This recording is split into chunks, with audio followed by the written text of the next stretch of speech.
Pour les amoureux d'armes à feu et les chasseurs de manière générale, le fusil superposé est un classique légendaire. Et pour une compagnie en particulier, vous savez de quoi je parle, Browning, c'est un peu l'histoire, c'est de là que vient qu'est-ce qu'on connaît aujourd'hui comme fusil superposé, beaucoup dans les cultures familiales québécoises. Pour en parler avec moi, Stéphane Pelchat de l'agence Pelchat de Browning, donc représentant pour Browning. Bonjour Martin. Le fusil superposé, Stéphane, chez Browning, c'est pas d'hier, là. C'est un long historique. En fait, ça commence avec le B-25, qui est le premier fusil superposé à détente sélective au monde. Et puis encore aujourd'hui, ce fusil-là, c'est le classique des classiques. C'est la référence. C'est une légende. Le B-25, c'est une légende. C'est une légende. Ça fait presque 100 ans. Ça va faire 100 ans dans 5 ans d'ici, pratiquement. Et puis, ça demeure une légende. C'est un fusil qui est toujours produit aujourd'hui en Belgique. Et puis, tout ce qu'on a sur le marché, c'est un dérivé du fameux B-25. Donc, c'est un petit peu comme les vieux groupes rock qui influencent tout ce qu'on connaît aujourd'hui. Le B-25, c'est comme l'origine. C'est le Led Zeppelin puis le Pink Floyd du reste. Tu me parles de détente sélective. Je voudrais tout de suite te poser la question là-dessus pour qu'on clarifie. Quand on parle de détente sélective, qu'est-ce que c'est? La détente sélective, c'est qu'on parle de monodétente. On a une détente seulement, si tu me permets ici. Donc, on a seulement une détente et on a un sélecteur de canon sur le dessus qu'on tasse, qu'on va pousser de gauche à droite pour venir sélectionner le canon supérieur ou le canon inférieur. Donc, hotspot, je suis à la chasse et je peux carrément sélectionner parce que j'ai, par exemple, on va en parler tantôt, les différences d'étranglement qui peuvent être intéressantes du haut et du bas. Mon gibier est un petit peu plus loin, je peux changer avec le sélecteur tout simplement pour aller sur l'autre canon, qui est le canon qui sera approprié à ce moment-là. En n'importe quel temps, je peux faire ce changement-là. Donc, détente sélective comporte le fait qu'on peut soi-même changer le haut ou le bas et la même détente va actionner alors que dans certains mécanismes, il y avait deux détentes pour les deux canons. Qui était moins convivial. Donc, beaucoup plus performant à une détente comme ça. Donc, on part du B-25 chez Browning, qui est un classique pour tout le monde aujourd'hui, puisque c'est l'origine même du canon superposé. Et là, on s'en vient dans la gamme qu'on connaît un petit peu plus aujourd'hui. Exactement. Dans la gamme de production, comme je dis, c'est des dérivés. Ce n'est pas le B-25, ce sont des dérivés. On parle ici du Citori. Oui. Qui est... Pour moi, tu vois, ça, c'est un classique, parce que la famille chez nous, c'est Citori depuis le début de la chasse aux oiseaux. Là. Oui. Donc, et puis, en fait, ce dont je voulais te parler, surtout, c'était les avantages du fusil superposé. On me demande souvent, face à l'investissement, les gens vont me demander, quand souvent dans les salons, vont me dire pourquoi le fusil superposé. En fait, pour la chasse au petit gibier, c'est vraiment l'outil idéal. On l'a dit, détente sélective, on a deux canons, j'ai deux étranglements différents. Ça, c'est le gros avantage. La majeure partie du temps, un étranglement ouvert au canon inférieur et un étranglement plus fermé au canon supérieur. Parce que quand mon gibier va s'envoler, je vais vouloir avoir un patronage le plus ouvert possible pour mon premier coup. Le gibier est prêt. Oui. Sur le deuxième coup, si j'ai deux oiseaux, j'ai une paire à faire, bien, mon deuxième coup va être toujours plus loin. Donc, je vais vouloir avoir un étranglement plus serré pour avoir un patronage plus efficace à longue portée. Moi, j'ai mon idée là-dessus, là, mais dis-moi l'avantage d'y aller en bas ou en haut avec le... T'sais, on dit souvent, je mets le plus ouvert en bas puis le plus fermé en haut. L'avantage réel de placer mon étranglement plus fermé en haut, c'est quoi? L'avantage réel, en fait, de tirer le premier coup sur le canon inférieur, c'est que l'effet de levier va être moins important. Parce que mon canon est plus près de ma charnière. Oui. Donc, si on vient... Je vais te laisser l'assembler. Oui, OK. Juste ouvrir comme ça. Donc, ça, c'est une autre chose. Hein. La simplicité du mécanisme d'un canon superposé, on va en reparler après. Démonter un semi-automatique, ça se passe pas de même. Non. Notre premier coup, canon inférieur, le canon est en ligne avec la charnière. Donc, l'effet de levier sur le fusil va être moins important sur le premier coup que sur le deuxième. C'est pour ça qu'on tire toujours le premier coup au canon inférieur. Sauf, évidemment, si je veux sélectionner le canon du haut en premier.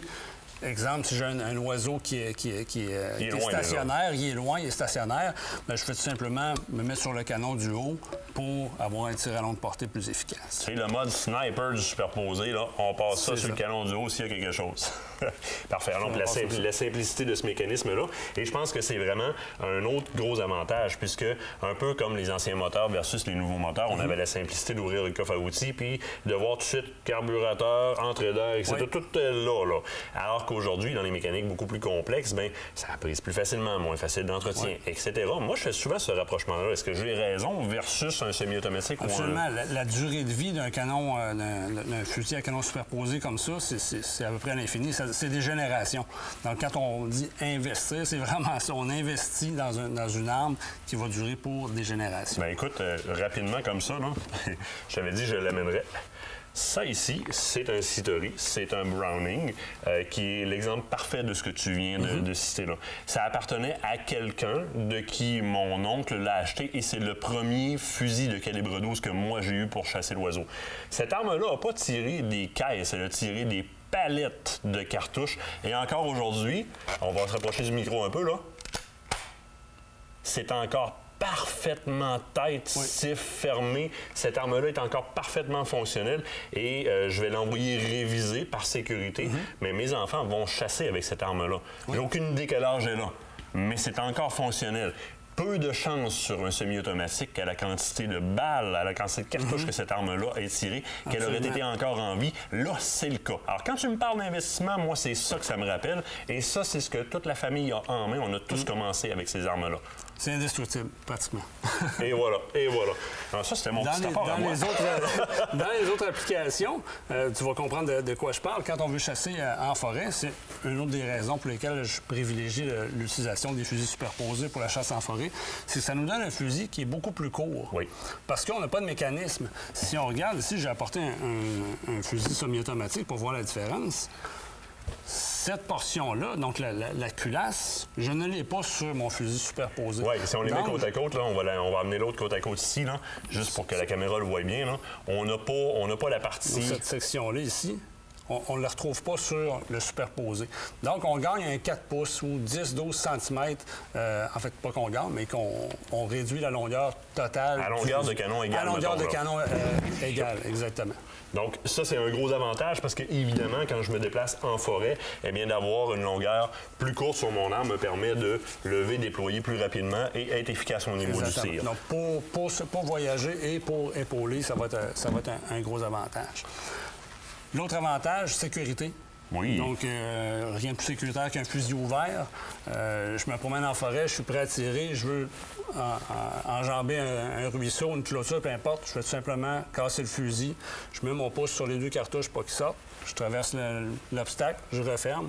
C'est une question de secondes. Qu'est-ce qu'on fait souvent dans le bois aussi? Quand on se promène au-dessus du nez, eh bien, on est sur l'épaule comme ça. Le canon est parfaitement sécurisé. Plus généralement, j'ai les cartouches dans les mains parce que je les perds tout le temps quand je les mets là. J'ai les cartouches dans les mains et l'arme n'est pas amorcée, donc il n'y a aucune problématique. Parlant de cartouches aussi, lorsque j'éjecte les cartouches sur un canon superposé comme ça, oui. Donc, on a en fait deux systèmes. On a le système éjecteur et extracteur. Oui. C'est double système. La cartouche, quand on va ouvrir le fusil, la cartouche qui a été tirée, elle va éjecter. Donc, on va vraiment éjecter littéralement du canon. Et la deuxième, c'est un extracteur. Elle va se soulever pour faciliter le retrait de la cartouche. Ça facilite aussi également la récupération des douilles. On sait que les chasseurs sont de plus en plus consciencieux. On ne veut pas laisser de traces en forêt. Donc, pour la récupération des cartouches, plutôt qu'un semi-automatique ou même un pompe qui va éjecter la cartouche loin de nous, donc pour la récupération, c'est plus compliqué. Si on prend les cartouches, on les met dans nos poches, on ne laisse pas de traces en forêt. Donc, c'est vraiment un avantage de ce côté-là également. Et voilà. Stéphane, un plaisir de t'entendre parler. Puis on va se souvenir d'une chose, tant qu'à aller sa copie carbone, moi j'aime bien aller vers l'original. Hein. On est à l'origine de la création du superposé et dans sa descendance du côté de Browning, qui continue à nous fabriquer des armes de très grande qualité.